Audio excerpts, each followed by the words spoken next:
This is Chair Charlie Zelli, and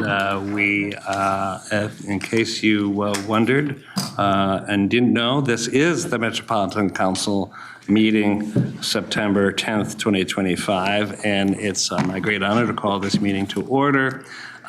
We have a number of important business items. We have, at the start of the meeting, a really important recognition ceremony, and it's really great to be in the company of Senator Dibble, former Representative Frank Hornstein, and also current Representative Brad Tabke. So welcome as our honored guests. We start every meeting with a Dakota Land, Water, and People acknowledgement, and Vice Chair Reva Chambliss, I believe, is reading that for us. Thank you, Chair. The Metropolitan Council acknowledges that the land we currently call Minnesota, and specifically the 7-county region, is the ancestral homeland of the Dakota Oyate, who are present and active contributors to our thriving region. As part of the Metropolitan Council's commitment to address the unresolved legacy of genocide, dispossession, and settler colonialism, and the fact that government institutions, including the Metropolitan Council, benefited economically, politically, and institutionally after the forceful removal of the Dakota Oyate. The Met Council is dedicated to instilling land, water, and people commitments in regional policy. These commitments support the Dakota Oyate, the 11 federally recognized tribes in Minnesota, Ho-Chunk Nation, and the American Indian communities, representing over 150 diverse tribal nations that call the 7-county metro area home. Thank you. And as I mentioned, we do have a full agenda, and unless I hear any objections, I see the agenda as approved. We do have minutes from our meeting on August 27th. And if there's any corrections or additions, otherwise I'll entertain a motion and a second to approve the minutes. So moved. Thank you. Second. All right. All those in favor say aye. Aye. Opposed? All right. The minutes have been approved. This is the time in our meetings when we invite members of the public to make statements less than 3 minutes on items that are not on the agenda, and nobody has registered in advance. And unless somebody rushes to the podium, I think we can move on to our really important ceremony that we are now having, which is not something, I have to say, that Met Council does very often. We have given awards, I think the last time was 2008. So on behalf of the entire Met Council, I'm honored to recognize the 2 extraordinary leaders who've dedicated and frankly, their efforts transformed transit in the Twin Cities.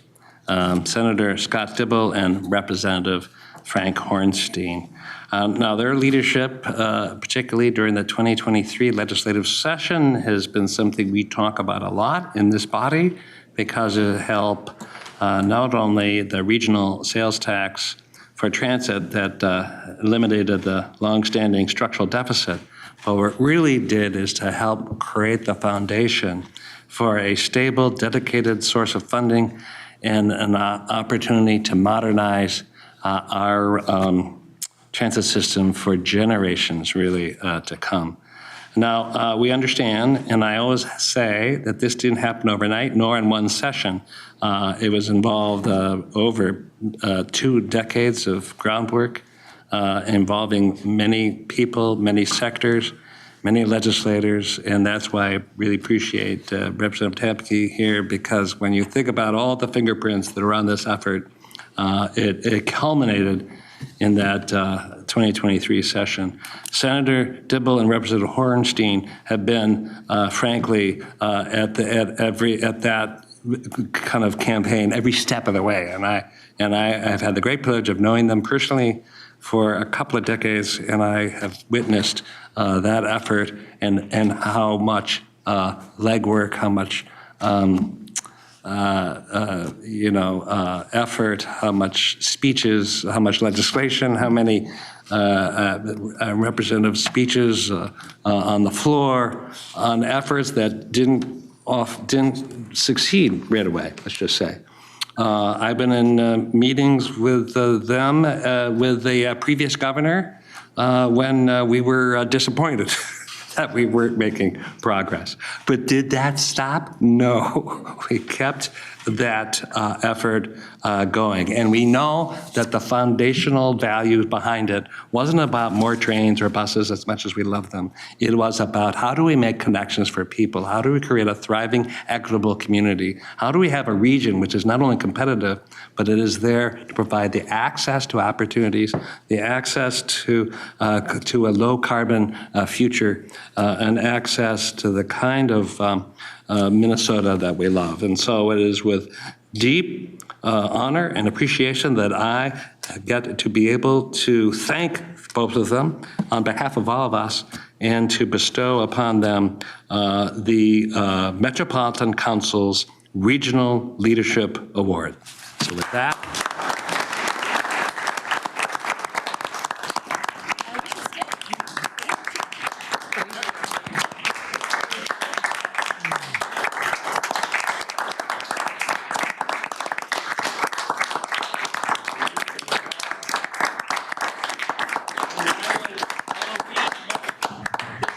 the Regional Leadership Award presented to both of them in recognition of your visionary leadership and commitment to public transit in the Twin Cities Region 2025. I would love to see those in your homes in the near future.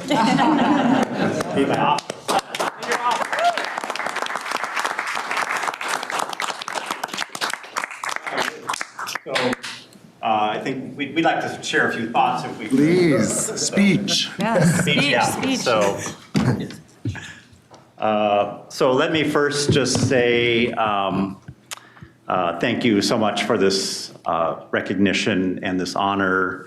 I'm especially deeply honored to accept it alongside my good friend, my brother, work spouse. If those of you who don't know, Marcy is designated as official work spouses. Representative Frank Hornstein and Charlie is absolutely correct. We've been at it together, side by side, since long before we came to elective office. And of course, he used to sit at the dais here, kind of when we really started. Well, no, we started working well before that, but on the official side, when you were a Met Council member.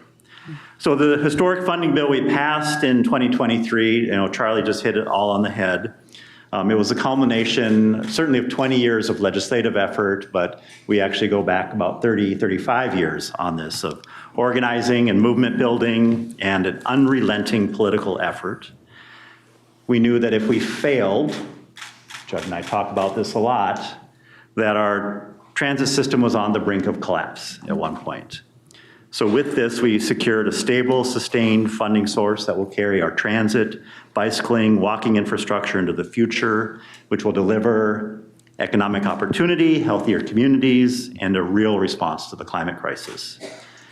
And it was only possible because of the countless grassroots activists, community leaders, advocates, public and private sector champions who pushed, pulled, and persisted year after year. And I have to, of course, acknowledge Charlie Zelli, along with Jake Holes in the role of the Itasca Group, bringing that very progressive, visionary business voice to bear year in and year out, just so essential to this work. I especially want to remember the late council member, Doré Mead, who sparked this vision before she came to the Minneapolis City Council as the leader of the Neighborhood Transportation Network. And she quite literally taught me everything I know about this work. So her legacy lives on, even though she's no longer with us, in this success of that amazing bill.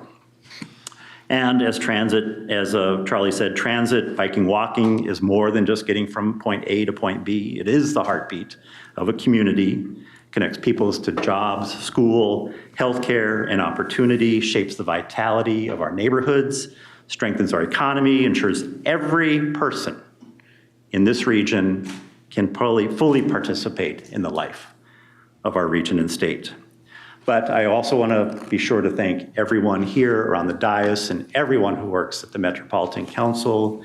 You are no less than heroes doing heroic service every single day, often under very, very challenging circumstances, keeping those trains and buses moving, advancing equity, and helping build that region where we can all thrive. So this award belongs to all of you as much as it belongs to us. So thank you very much. I'm very, very honored.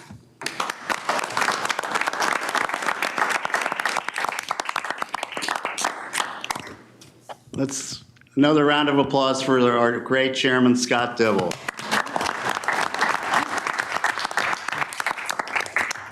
It's been such an honor to work with him, as we said, for over 20 years, even before we were elected, and even before I served on the Met Council, we were talking about transit.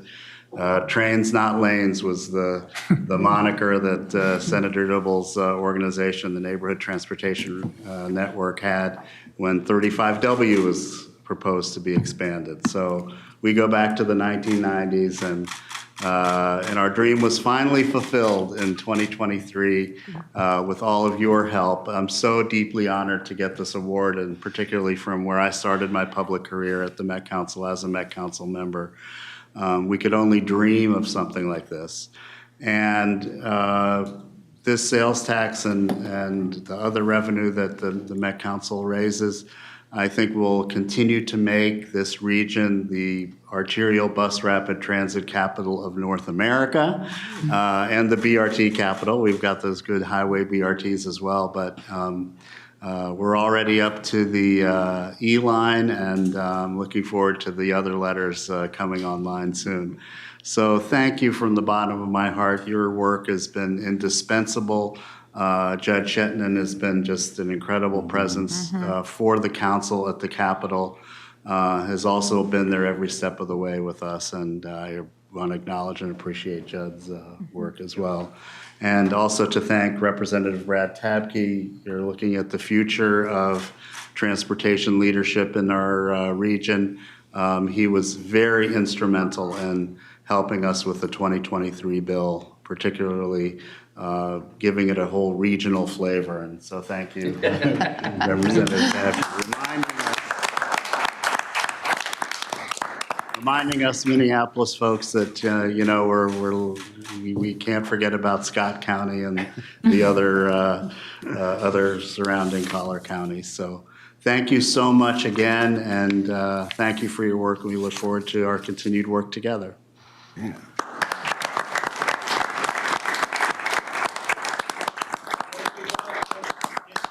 It wouldn't be official until we have a photo, so I invite council members to come around, and maybe we can stand here and set us up. We're gonna put everybody in the well. Yeah. And you guys will stand in front. Somebody call that okay? Yeah. You gotta be a boy band guy. I am going to ask the tall people to be in back and the shorter people in front, and I think you all know who you are. Shorter people always think they're taller, right? I would fall. If you identify as tall, we'll get you a stool.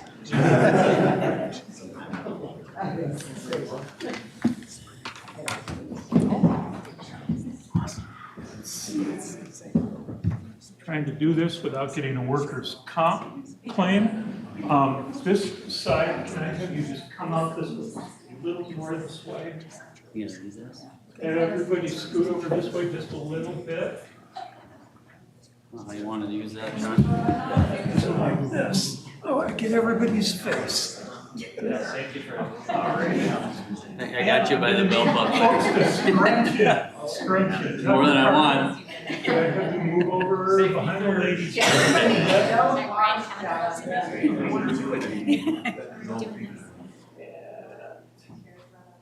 I gotta back up just Okay, a little bit. careful.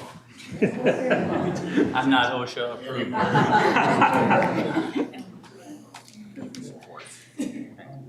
All right, that is perfect. I can see everybody's face. Smile. 1, 2, 3. Mark, I need you to move that way just a little. Just a bit. There you go. Perfect. And Victor, just a little. Just a little. There you go. All right. Just Your whole body that way. There. There you go. Okay, one more. 1, 2, 3. Thank you, everybody.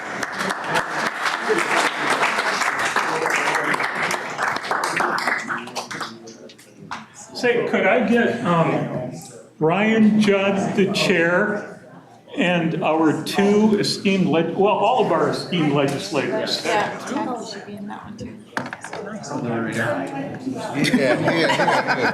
I need somebody with an election certificate up here. Extra For them, like. Here. Part of the team. Right. Yeah, come on, Brad. They're all color coordinated like I was they gonna kind lend of it to him. planned I it. know, yeah. I've done that. Thanks, Sam, for always having our backs. Okay, everybody I smile. need pictures for the team. 1, I need a 2, picture. 3. Thank you. There we go. Congratulations. Yeah, if I cut them all in it. Oh, I got one.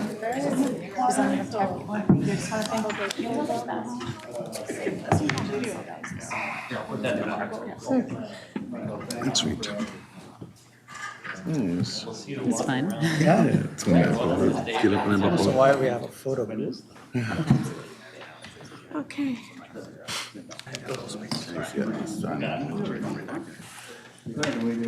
One more thing, Mr. Chair. Yes. Can we commandeer the? Yes. Yeah, yes.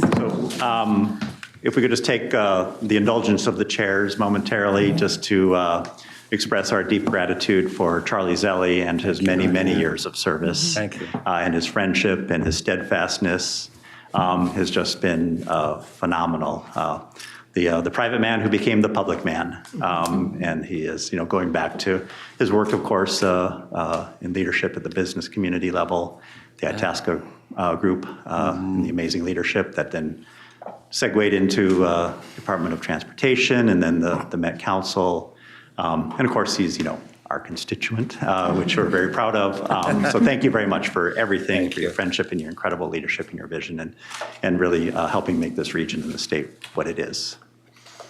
And I want to echo Chair Dibble's comments, just such deep appreciation for you, Chair Zelli. And as I was saying to Chair Zelli after we received the awards, I will never forget a hearing of the Transportation Committee in the House. It must have been maybe 15 years ago when the Itasca project came and testified for the first time, and Charlie was there, and I remember thinking to myself, we've got the business community. They're supporting a sales tax for transit. This is amazing. And I know it was a difficult position for the Itasca project to take, but you did it, and so courageously, and I think that really opened so many doors for us to succeed in this work. So thank you from the bottom of my heart. Thank you for the acknowledgement. That was not on the agenda, but I appreciate that. Lovely.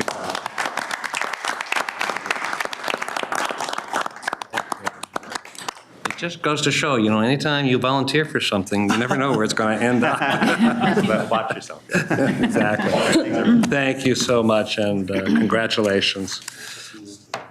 We're here for a meeting, so, we have two joint reports, which are budget amendments, and undoubtedly we'll take a roll call. So I think that is Councilmember Johnson. Thank you, Mr. Chair. This is a hard act to follow, but we do have some big business. Make it exciting. We'll get going. It is exciting. The full report, if you read it, you just get tingles. It's very exciting.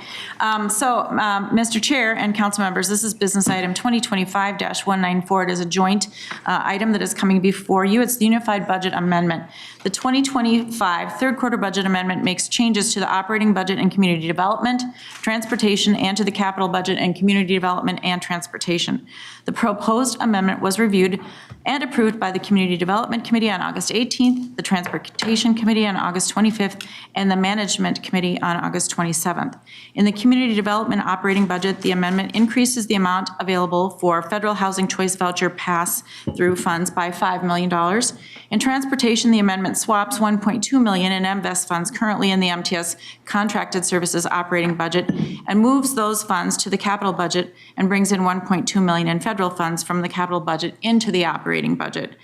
Turning to the capital budget, in community development, the amendment authorizes the spending of $1.9 million for the new community tree planting program and the Parks and Trails Legacy funds appropriated this past recent legislative session. Thank you to the legislature for that.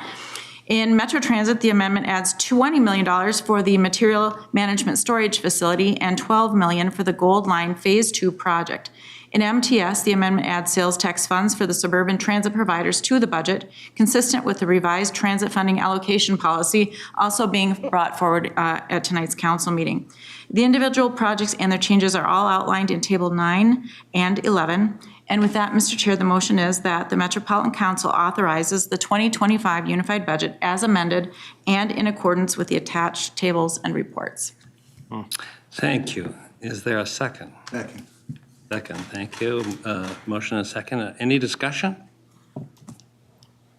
Mr. Chair. Yes. Again, I just want to thank everybody that works on this, all of the committees that study this. It's a lot rolling up, and it seems like kind of a quick item tonight, but a lot of hours and time have been spent in on this. Again, thank you to the legislature, federal government, a lot of funds moving around, but this is, again, how we'll continue to move and keep our region moving forward. So thank you, Mr. Chair, and all of the staff that worked on this. Thank you. If there's no more discussion, we will take up the motion with a roll call. Johnson. Aye. Chambliss. Aye. Dr. Carter. Aye. Barber. Aye. Pacheco. Aye. Lilligren. Aye. Osmond. Aye. Cameron. Aye. Morales. Aye. Lindstrom is absent. Dr. Cedarberg is absent. Jenkins. Aye. Lee. Aye. Carter. Aye. Obishakin. Aye. Wolf. Aye. And Zelli. Aye. That motion's carried. Thank you all. Now we have a transit funding allocation policy. Is that Councilmember Barber?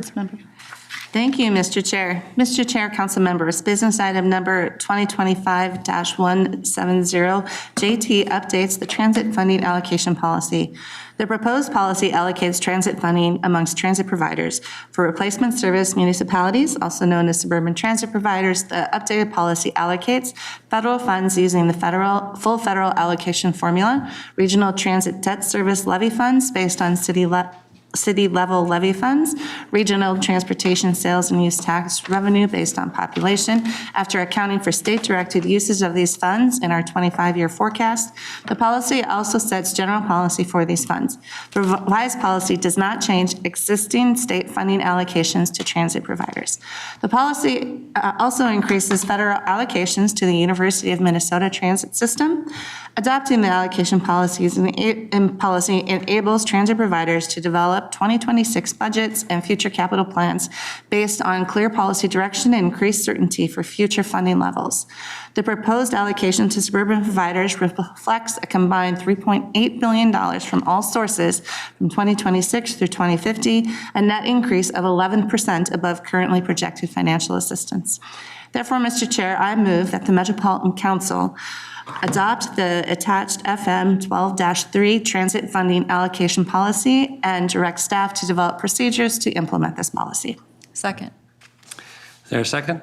Yeah, you did. All right. Any discussion? Councilmember Barber. Thank you, Mr. Chair. First, I want to talk a little bit and really thank all the staff and people and committees and groups that have looked at this policy.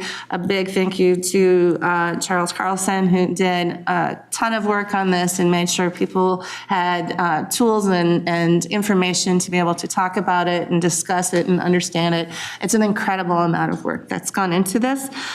Do also just want to acknowledge that we all as council members received some communications regarding some administrative expenses for the suburban transit providers. I know that I've various people voiced some concern about those. I do think it's still in our best interest and in prudence with all the work that we've done to advance this policy tonight, but just want to make sure that we're cognizant of what we've learned, and we'll definitely figure out what to do going forward. Thank you.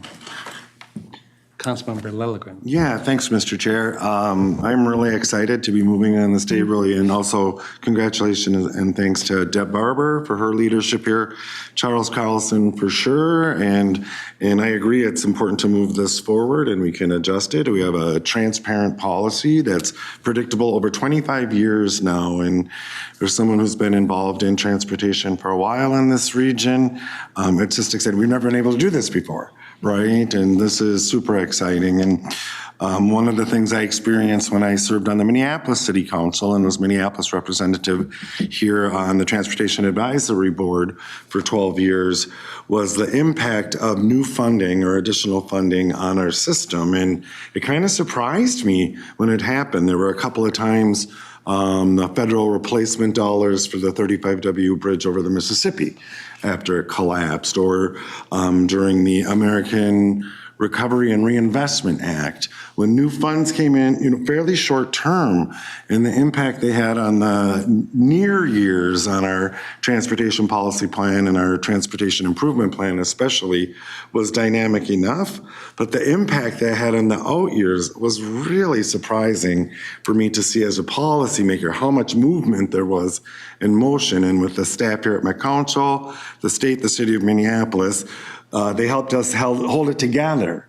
But it just was a lesson for me as a policymaker that more funds can mean more headache, more heartache, more competition, and certainly more dynamism within our system. And so being able to put this plan together, I've just been amazed watching Charles and his team and everyone put this policy together in such an orderly fashion, and that we can pass this and show transparency and predictability, which is something that in policy we love, policy and funding. And so I'm really happy to support this today.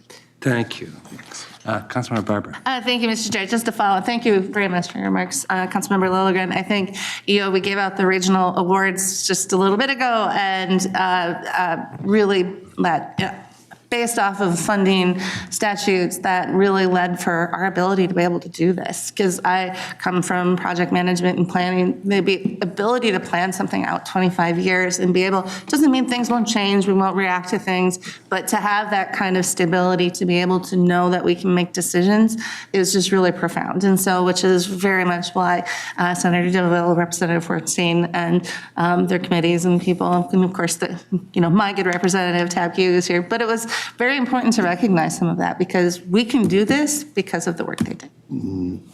Yeah, thank you. Any other thoughts? Councilmember Johnson? Thank you, Mr. Chair. I want to thank Chair Barber. Thank you, Councilmember Lilligren, for your comments, because I was on tab back in the day, and you're right, that ripple effect, but how hard it was to bring money in. And again, to the legislators that were here receiving the award tonight, and all of the legislature who came forward and decided this is an important thing for our region so that we could do these things. And for the suburban transit providers who've also given us very good input, we want to make sure to let them know that we will always have transparency and good communications with them. Councilmember Barber and I meet with the elected officials that serve on the STA leadership group monthly, and we'll continue to have those conversations. But all in all, we want this region to have robust transportation opportunities for everyone, and we are a long way in doing that and for a long way into the future. So thank you, Mr. Chair. Great, thank you. Before we take a vote, and being as it's my last meeting, I care so much about this. I just want to second what the council members have said. I think the idea that we've had this robust legislation that gives us a stream of revenue does not mean that we have an endless supply of whatever we want or whatever other people want. I mean, honestly, it is a scarce resource, and I've said this before, being the public sector leaders, we have as much a responsibility for prudence and thoughtfulness to deliver this vision as efficiently as possible. And I think that this guidepost, this plan, this allocation plan, has been very thoughtful. It's been laid out on a very long-term basis in ways that we can ensure that we're going to achieve the vision that both legislators described earlier today. And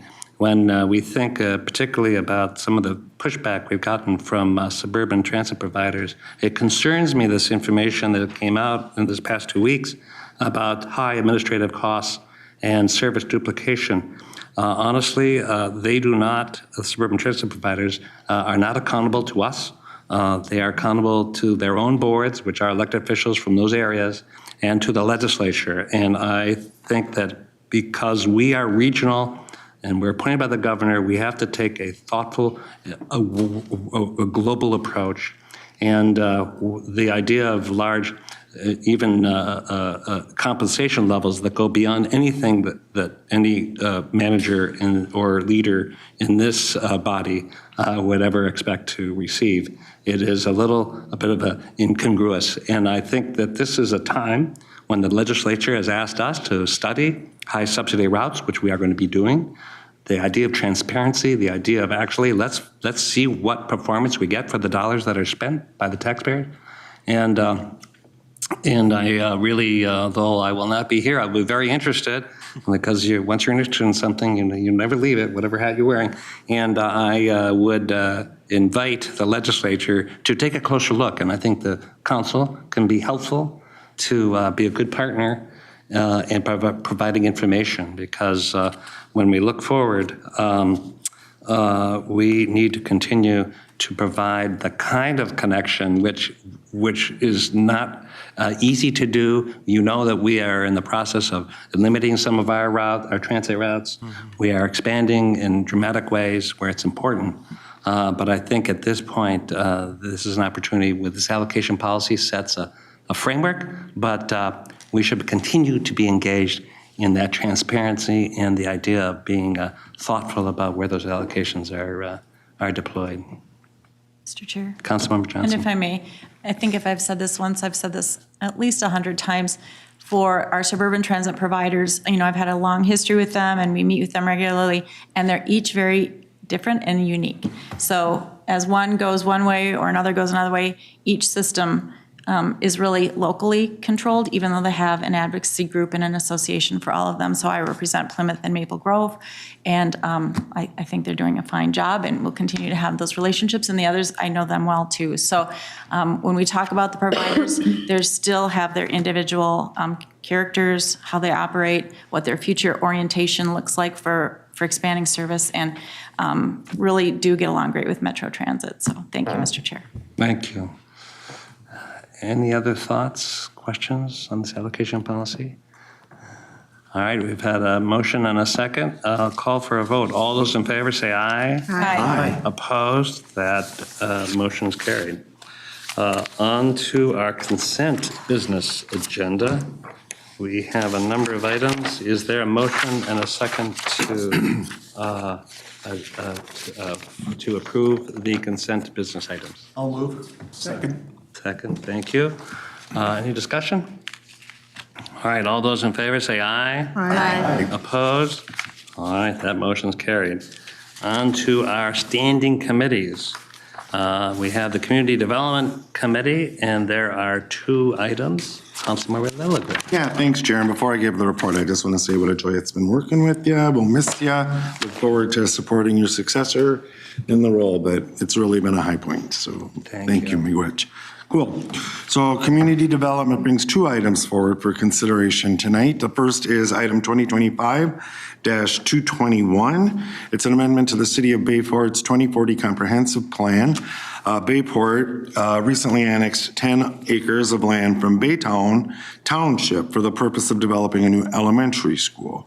This amendment re-guides the property from single-family estates to institutional.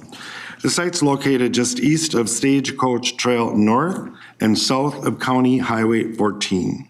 This amendment also requires an extension of the Metropolitan Urban Service Area to provide regional wastewater service and to align the community designation from rural residential to suburban. Council staff has found that the proposed amendment conforms to regional systems plans, is consistent with council policies, and is compatible with the plans of adjacent and affected jurisdictions.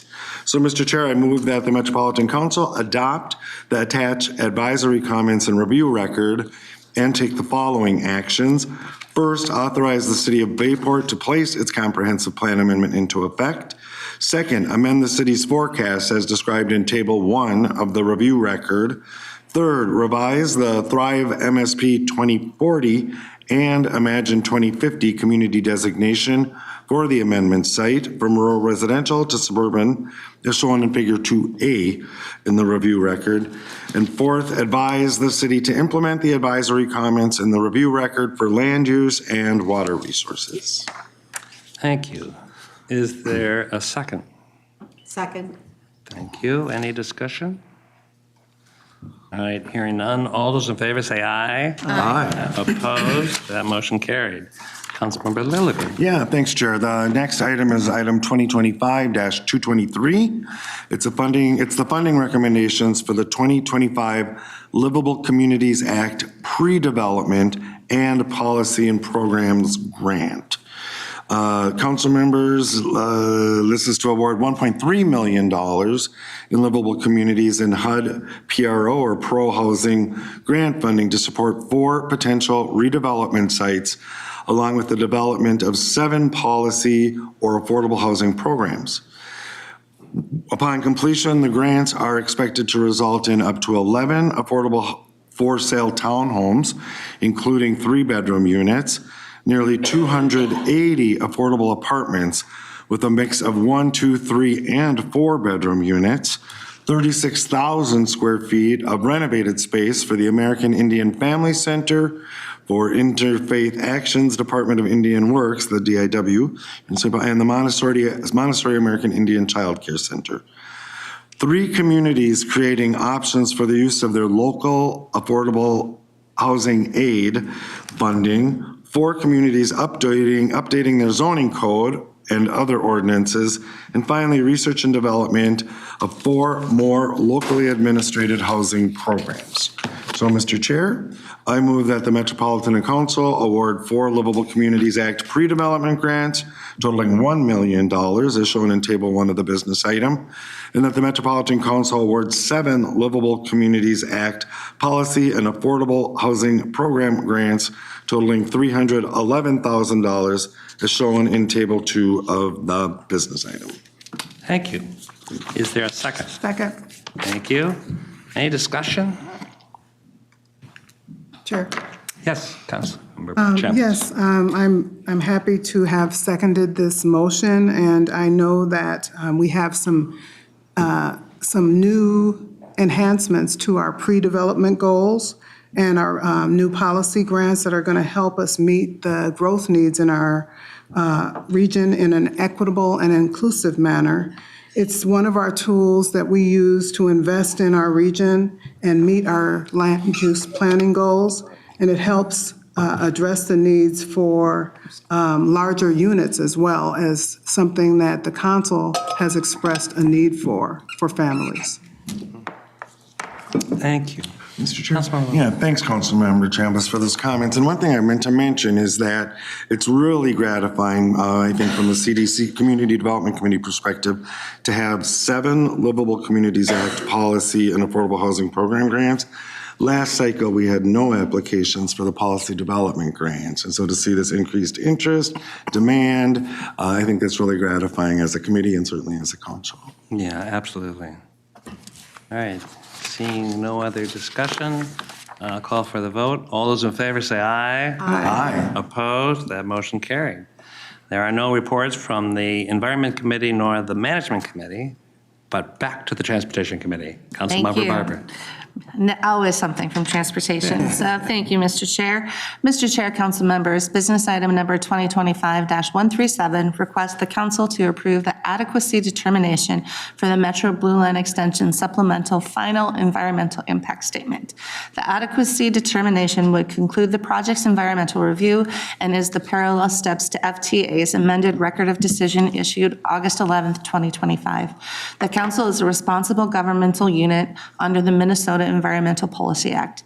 This step concludes environmental review and allows future steps to proceed, such as finalizing design and preparing permit applications, subject to further council approvals as needed. Therefore, Mr. Chair, I move that the Metropolitan Council determine the adequacy of the supplemental final environmental impact statement for the Metro Blue Line extension and authorize the chair to sign the adequacy determination on behalf of the council. Is there a second? Second. Thank you. Any discussion? I see Kelsey there, so, we have answers. All right, hearing none. All those in favor say aye. Aye. Aye, opposed, that motion carried. Councilmember Barber. Thank you. Mr. Chair, council members, business item number 2025-216 is regarding the 2026 through 2029 Transportation Improvement Program. The TIP is a 4-year program of transportation projects funded in whole or part with federal funding. The 2026 through 2029 TIP is a multimodal program of highway, transit, bicycle, and pedestrian projects in the Twin Cities metropolitan area. The TIP includes $6.2 billion in projects and contains projects using federal formula funds selected by MnDOT and the council, along with projects selected through the regional solicitation. The TIP is consistent with the Transportation Policy Plan adopted by the Metropolitan Council on February 12, 2025. TAB held a 45-day public comment period and reviewed and provided the council with a public comment report, which included 8 comments. Therefore, Mr. Chair, I move that the Metropolitan Council adopt the 2026 through 2029 Transportation Improvement Program, or TIP, for the Twin Cities metropolitan area and certify that the Twin Cities metropolitan planning process is addressing major issues facing the metropolitan planning area and is carried out in conformance with all applicable federal requirements as outlined in the business item. Thank you. Is there a second? Second. All right, any discussion? Mr. Chair, Yes. I assume that the item was not amended at committee meeting. The committee report doesn't have all of the subsections under 2.1. So I would presume that the proposed action as stated in the business item itself and not the committee report is the one that the council should rely upon when it's voting today. Thank you. I'll just check with the chair to confirm that, but that's what's before this body. Yes. Sure. Okay. Yes, that looks right to me, but I think that is it. All right. yeah, they look the same to me. Mr. Chair, just can I get the clarification on Yeah. council's point? So the report itself was not amended in committee, correct? Correct. Okay. Right. That answers the question. So then to the council's comment, then we'll just make the correct reference back to the original report, not the committee report. Right? Correct. The proposed action in the business item also refers to Section 504 of the Rehabilitation Act, and that looks like it was left out, or one of the other ones where the lettering is off. So we'll rely on the business item. Got it. It has been corrected in what is before us. Yeah. Yes. No, okay. Great. Councilmember Jenkins. Okay, so, apparently, thank you, Mr. Chair. As one of many of us who've been on TAB, me probably most recently, I just want to call out thanks to Joe and his team and staff on this. It's a short item on this agenda, but it's years in the making and tons of work. And as someone who came from TAB, this is also one of those things that hits all of our communities directly. And it's so rewarding to look at it and go, I can go back to my communities and say, this is one of the things we bring back to you. So I just want to thank staff for all the effort on this and just make sure people know it's more than just a a couple lines in disputed sections on an agenda. So, thank you. Great. Other comments? All right, hearing none. I think we have a motion and a second on the floor. All those in favor say aye. Aye. Aye. Opposed? That motion's carried. You what? Oh, you got it. All right. There are no other business items nor information items. So we have a relatively short meeting, even though it was really important, particularly important to me because it's my last. So I'm going to spare you a long speech, although I would invite you to watch a video of Ryan, who is auditioning as a late night host, interviewed me. Made it very easy, even though it was 10 in the morning. But what I didn't say there, and I certainly have said it in many places, and I'll say it here, is what an incredible honor working for this organization and for the staff, which is exemplary, and especially this council, which I think all of you represent your unique vision, your voice, your area of the metro. And for a guy I always describe as being a bus guy, but what I really am is a community kind of connector and believe in vibrant cities. And that's kind of my thing, always has been, whether it's a park or whether it's a downtown shopping mall or whether it's a school or whether it's a museum or a theater. It's about people coming together from all walks of life. And who knew that that would be something that Met Council really is all about. And so what a dream it has been to be a chair. So I really thank you all for helping make it such a rewarding experience for me personally, and all the staff and all of you. I won't name 5,000, I think we're at, by name, but you're all there. Yeah, you're all there. But especially a leadership team, and we are in good hands. And Ryan, who brings energy and leadership, has really helped. I talk about transforming culture. I came here and it was exciting, but it was a little dour, and I think, it's still exciting, and it's less dour. I mean, I think and who knew you can do important work and still have fun, and we do, even when we're facing difficult challenges.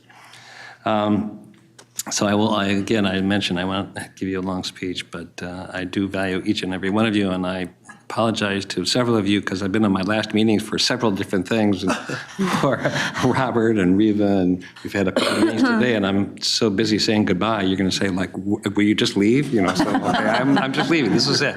But and a kind of a final note, because I've gotten a lot of questions about who's sitting in this chair, and the governor himself, who's been very gracious and thoughtful, has been really engaged in a number of things, including some of the hardship that's happening in this world, and some of it happened right here in Minnesota, and we're reading breaking news. It's happening all around us, and it just shows how important our public service is, our resolve. And I think the governor has really provided such important leadership for us, not just because he is our boss, but I mean us as Minnesotans. And he has kind of announced he's going to stay on, so I certainly am supporting of that. And I think he and his staff have really been thoughtful about the process of naming a new chair, and they're going to continue to deliberate and consider who would be sitting in this on a more kind of firm basis. But in the meantime, just today, that they've announced to us, and I'm passing this along, that Deb Barber has agreed to be the interim chair during this interim period. And what is really wonderful about that, and I applaud Deb and I thank Deb, Councilmember Barber, because we will not miss a beat. We have got a really firm strategy. We have a lot of efforts that have to keep going. And I know with the committee chairs, with the vice chair, and all of us, well, not me, all of you, will kind of continue on the strategies we're doing. And I don't think this is a time for introspection and what do we want to do. I think we know what we have to do. And But anyway, my great appreciation and congratulations, Councilmember.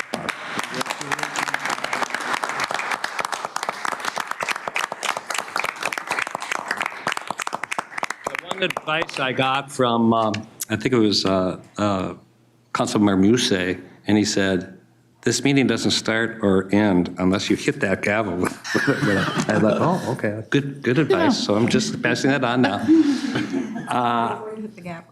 Are there any other comments? Councilmember Carter. Before you hit the gavel, No, I think we want to stand for this.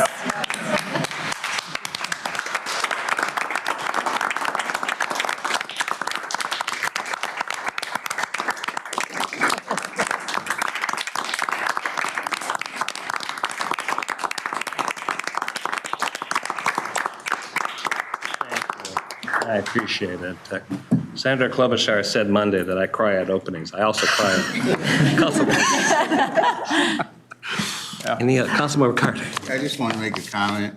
Although I haven't been here as long as some council members, but I've been here a while. I just want to say, earlier today, Chairman Zelli said, you have to go through my series of goodbyes. And what he didn't realize is we don't mind that. Because when a great ship passes, it creates a wake. And it's an extended wake. And you are a great ship of state, and we salute you. Thank you.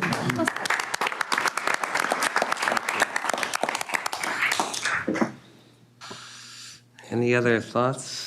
Yeah, just one thing. I'm just jealous of all my council members here. I've only got to know you which stinks, but so far from what I've heard about you, you're just an awesome human being. And one of the things I've learned from your reception is how you turn such a tense moment into I just love that about you, and that's what I've even learned in my few months. But it was awesome, great to know you, and I wish you all the best, Chair, and thank you.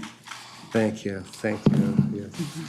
Well, here we go. So, Mr. Chair, and I've said this to you, but I just want to be on the record too. I met you years and years ago, and I remember walking to the Capitol, and there's this guy, and he had other guys around him, and I knew he was really important, and I knew he was going to be advocating for transportation, and I was the lobbyist for Twin West at the time, and we were advocating for Southwest Transit, and we didn't even have a line figured out yet.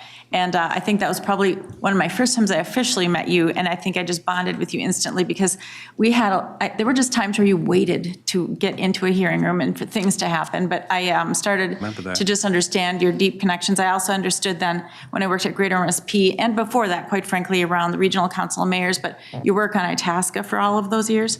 And for those of you that don't know, my first job out of college was with Jefferson Tours because we had to get people on buses to get to airports to go on European tours, and I did that work. So, Charlie, you've been with me for most of my life. And say how long. Yeah, no, we're both very young.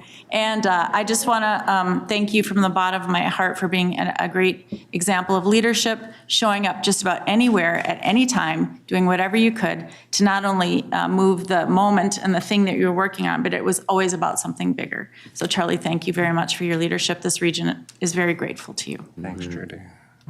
Eva, Councilmember Chambliss. Of course, I have to say something, Charlie. One of the things that I heard at your retirement party over and over again was the way that you mentor individuals.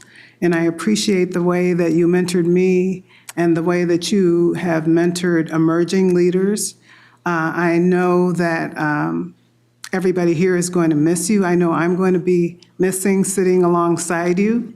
But we are going to continue the work, and as you said, the Met Council is going to be in good hands as we move forward to meet our regional goals for housing, for the environment, for our land use goals, for transportation, and for our parks and trails and environmental services. We really appreciate you, and I hope this is not the last time I get a chance to connect with you. You are a community person, so we know we're going to see you out in community doing good things and take your rest as well. Yeah, thank you. Thanks. Councilmember Pacheco. Yes, Mr. Chair, members, that I first met Charlie working on lighting the Stone Arch Bridge. So every time you go under there, you'll see these lights there. That's what we worked on. I was at NSP, and he was very engaged there. And so I got to see how it got done, and not just proposed or whatever. And so again, every time you drive by the Stone Arch Bridge, it's all lit up, you can think of Charlie there, because he was the driver behind that. And more importantly here for me, my brief tenure as well, and I guess we talked earlier, I'd been here before, but that it came to the issue of equity and the Equity Advisory Committee and your appointment to myself as the chair, and then our conversations after. It's not a byline for you just because it has a thing. You have a commitment to equity, and I've seen it both in the community and in this chamber here. So I appreciate it. I know that I will see you again. We're not going far. But I do appreciate what I have learned from you and what I've enjoyed working with you. Thank you, John. Yeah, appreciate it. Councilmember Barber. Thank you, Mr. Chair. I'm not going to talk long or else I'll also get smushy. So, but I just want to say thank you so much. I think when you look back, when you came in, we were just a couple of months before COVID, lots of things, lots of very challenging time. And we've had a lot of great things and some very hard things throughout this time. But to even something like the allocation policy. These are things that we've been working on. You're leaving this organization on really good footing. And we really appreciate this. I really appreciate your partnership. I know I will be calling you, so expect to hear from me very soon. But really, just want to thank you for everything. Thank you. Yeah. Absolutely. Yeah. Councilmember Jenkins. So people go back to when they first met you. My first engagement with anything Met Council related was a citizen rep on the Gateway Corridor Commission. And I can remember the couple months I got to spend with the chair on the Gateway Corridor Commission, and going, wow, this guy knows his stuff and he's got experience in it, and you came in right away fully engaged. So any chance I get another 2 months learning from you, I will track it down, I will find it. But thank you for these 2 months and your leadership and leading by example. I'm a big fan of that, and I hope I've taken some lessons from you. Thanks, Brian. Chai. Thanks, Chair. The word republic comes from two Latin words, res publica, which means the public good, the greater good. And you didn't have to take a public salary for 6 years to work for us. And so I want to say thank you. You exemplify servant leadership for all of us. So thank you. Yeah, thank you. Appreciate it. Chair. Yeah, go ahead. Yassi. Thank you very much, Chair. I just want to say thank you for your leadership. Councilmember Dr. Carr mentioned about the ship. You are a great captain of this ship. So thank you for what you do for all these years, and all the best. I wish you all the best. Thank you. Thank you. You're so kind. Tony. So thank you for not gaveling us out so quick. No. I'm going to cut you off, sir. I just really want to say how much I have appreciated your leadership through the years in every capacity. I want you to know that you have been a transformative leader as you have sat in these public seats. You have brought your expertise and your knowledge. You've learned more because you've been so open to not having all the answers and to not believing that what we've done in the past is what we should continue to do today and or in the future. Now, I recall a very, very important moment in our community's life when you stood before the community, and the state, and you said, I am sorry. Yeah, you were there, I remember. I am sorry for the ways we have built in the past. And I will do everything I can to make certain that that changes for the future. You have done so much to create a new vision for our communities and a new way of interacting from the state to the Metropolitan Council to even influencing individual organizations. And I just really want to, from the bottom of my heart, say thank you from me, from my Rondo community, from the Ramsey County Board of Commissioners, where we've interacted, from the Metropolitan Council, where we are today. Thank you so much, Charlie. Enjoy life. Thank you, Johnny. Mr. R.A., do you have any? we're not Oh, done. Anjali first. I know, I'm always hidden behind Ryan. Happens every time. Fitting that it happens the last time too.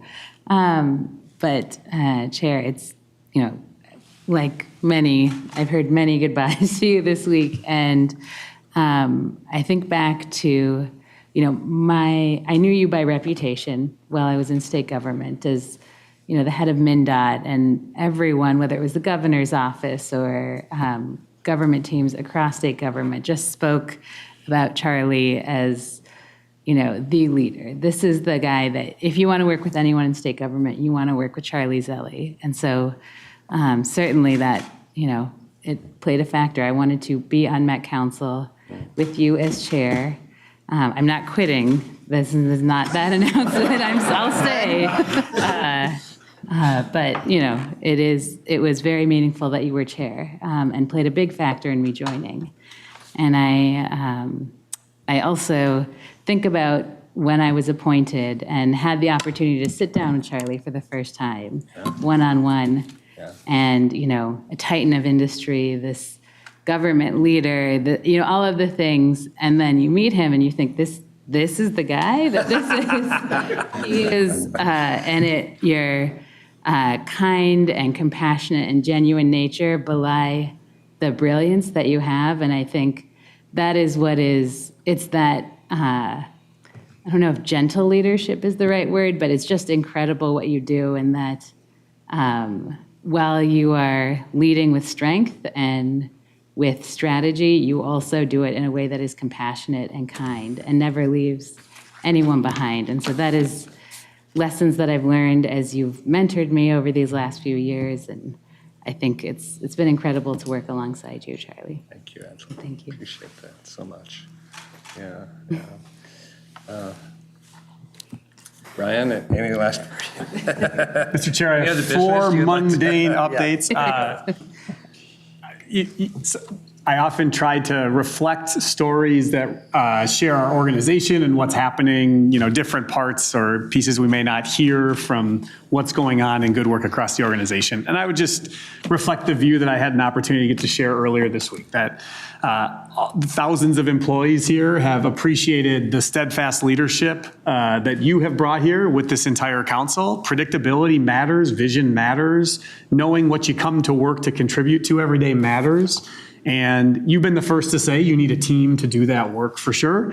And that team, though, needs to be established through here, and a chair has a huge role in setting that. And people appreciated that every moment in the ways that all of your colleagues have shared today. I know MnDOT has similar employees who would share the same thing. And